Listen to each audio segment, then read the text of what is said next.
Como anunciamos antes del corte comercial, en esta segunda parte de Entrevista Venevisión nos acompaña en estudio María Verdeal, vicepresidenta nacional del Movimiento del Socialismo Más. Bienvenida. Muchas gracias por la invitación.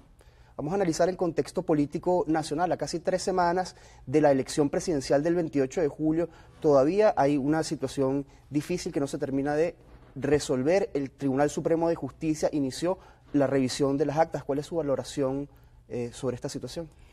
Bueno, tenemos exactamente, vamos a 3 semanas, casi próximos a cumplir un mes del proceso de elecciones presidenciales en el país, las cuales se realizaron precisamente para calmar lo que pudiera ser una crisis política que estaba atravesando el país. Hoy estamos en una situación, un contexto a lo mejor peor que previo a las elecciones, precisamente por esa incertidumbre, por lo que significa una duda razonable en cuanto a que el país polarizado se dan ganadores 2 sectores de la política venezolana.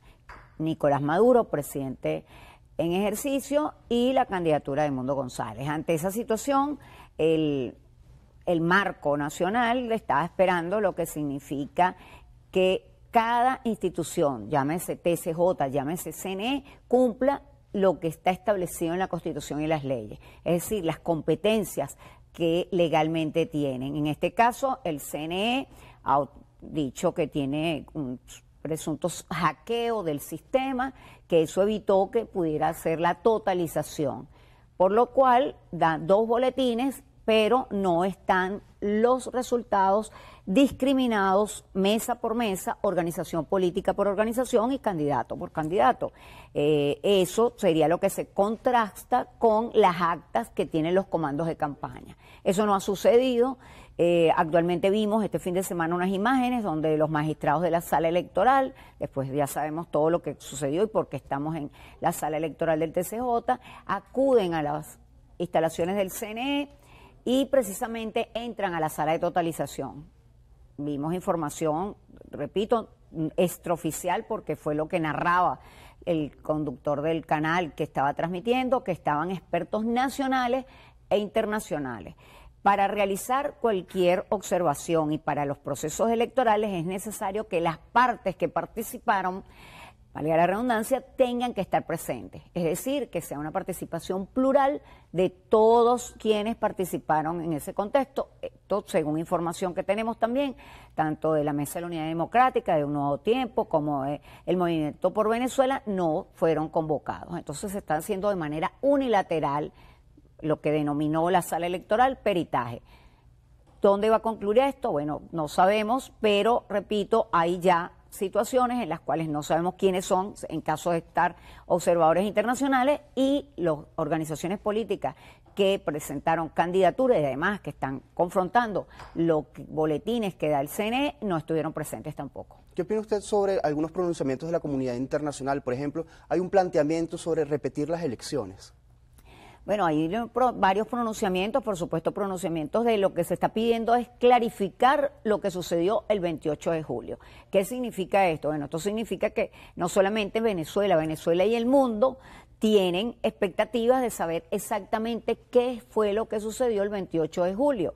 Y en virtud de todo lo que ha sucedido con el ente electoral, el ente rector de los procesos electorales en el país, pues existen estas dudas y estas propuestas de todo tipo, hasta llegar a lo que pudiera ser un acuerdo, una negociación donde se contemple repetir las elecciones presidenciales con ciertas características que están establecidas en esa propuesta que hacen, por ejemplo, el presidente Lula, está el presidente Petro, está López Obrador de México, hay otros que ya no reconocen el proceso como tal, hasta tanto, no se clarifiquen los resultados, pero bueno, todo esto en el marco de solventar una grave crisis política y electoral que está viviendo el país en estos momentos, pues podríamos decir que debería estar evaluándose. ¿En este momento hay diálogo entre el gobierno y la oposición venezolana? Bueno, hasta lo que yo sé, no existen algo necesario que debería ser. El MAS lo planteó en un principio, lo planteó previo al proceso electoral, que debería existir unos puentes entre el sector oficialista y los sectores opositores. Eso no existió previamente y creo que en este momento, según la información que manejamos, que tampoco existe, algo que es lamentable, el no reconocimiento de ambos sectores es preocupante precisamente para solventar lo que significa esta crisis. Esta controversia, ¿cómo afecta al país, por ejemplo, en materia económica y, por supuesto, también en materia política? Bueno, por supuesto que lo que significa, no estamos discutiendo ya lo que es el resultado electoral en sí, sino el futuro que puede tener Venezuela ante una inestabilidad en el gobierno que debe tomar posesión el 10 de enero, lo que significa la gobernabilidad, lo que significa la confianza, lo que significa la seguridad jurídica en materia de inversiones económicas, por ejemplo. Entonces, todo esto, por supuesto, todo este panorama de incertidumbre, claro que va a afectar a otros sectores y un sector primordial, sobre todo para el país, como el sector económico. ¿Qué cree que va a pasar el 10 de enero del año 2025?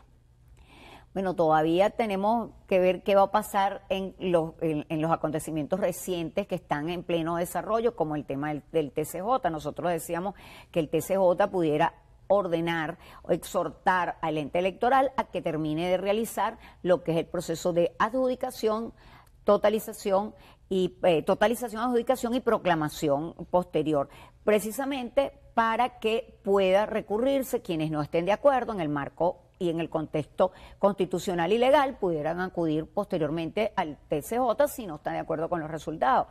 Aquí se están haciendo las cosas a la inversa, quizás lo que resuelva el TCJ no resuelva el conflicto político electoral, aun cuando se acate, pero no se reconozca. Entonces, esto va a generar, por supuesto, un marco, repito, de inestabilidad para el gobierno que debe asumir las riendas a partir del 10 de enero. ¿Qué va a suceder? No tenemos una bolita mágica.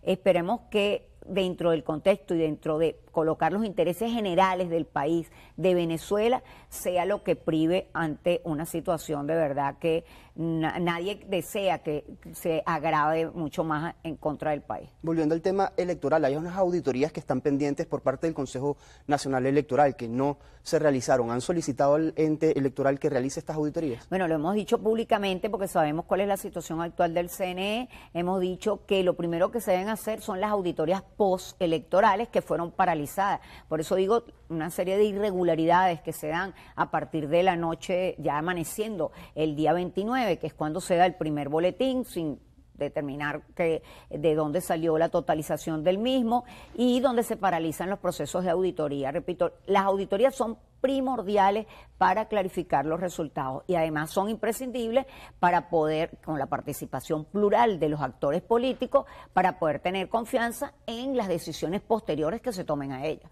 El presidente de la Asamblea Nacional, Jorge Rodríguez, también ex jefe de campaña del candidato Nicolás Maduro, planteó que una reforma a la ley para evitar o regular, mejor dicho, para regular la observación internacional en procesos acá en Venezuela.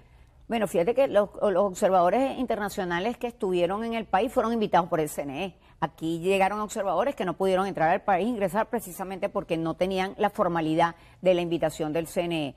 Que hayan hecho pronunciamientos, han hecho pronunciamientos precisamente por las irregularidades que se presentan en el proceso.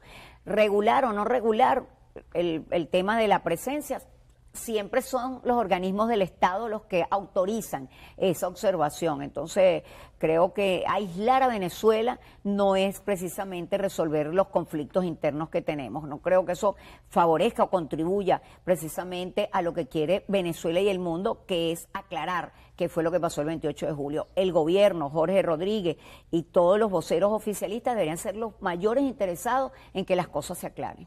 La semana pasada también la Asamblea Nacional sancionó en segunda discusión una ley que regula la actividad de las organizaciones no gubernamentales en Venezuela y está también por sancionar la llamada ley antifascismo. ¿Cuál es su opinión sobre estas dos herramientas legales? Bueno, son normativas. Aquí lo primero que tenemos que ver es qué es lo que contempla una constitución que es la base fundamental de toda la normativa legal vigente como ley suprema, que es muy desarrollada en materia de derechos humanos. Conocer el contexto de estas nuevas normativas que están en pleno desarrollo, debería no violentar los principios que están consagrados en la Constitución y, por supuesto, tampoco ir en contra de los convenios y tratados suscritos y ratificados por el país. Creo que el exceso de normativa o el exceso de aplicación legislativa en contra de los ciudadanos, en contra de las organizaciones no gubernamentales, las cuales pueden tener perfectamente rendición de cuentas, nadie está en contra de eso, pero que eso no se convierta en una persecución más, porque siempre son incómodas, sobre todo para los gobiernos, las organizaciones en materia de derechos humanos, quienes están en la defensa de los derechos humanos, porque son los gobiernos, es el Estado el que vulnera los derechos humanos. Entonces, eso puede ser, repito, también contraproducente y, bueno, eso del tema que en plena desarrollo de la humanidad estemos hablando de fascismo y antifascismo, pareciera que no nos determina como una sociedad muy avanzada. En el caso de la ley que fiscaliza la actividad de las organizaciones no gubernamentales, hay algunos analistas que han señalado que puede tender a reducir el espacio cívico. Bueno, precisamente lo que significa las organizaciones no gubernamentales es la participación de la sociedad civil organizada, estructurada, y para poder, cada quien, hay organizaciones no gubernamentales, así como hay en materia de derechos humanos, hay en materia ambiental o hasta protectora de los animales, o sea, pero es la participación de los ciudadanos organizados a través de una institución jurídicamente establecida que, por supuesto, pudiera generar lo que es la limitación y espero, y lo repito y le pongo comillas, ojalá no se conlleve a lo que significa la persecución de estas organizaciones de la sociedad civil. Gracias por habernos acompañado. Muchas gracias a ustedes por la invitación. María Verdeal, vicepresidenta nacional del MAS, Movimiento al Socialismo. Continúe bien informado con Noticias Venevisión.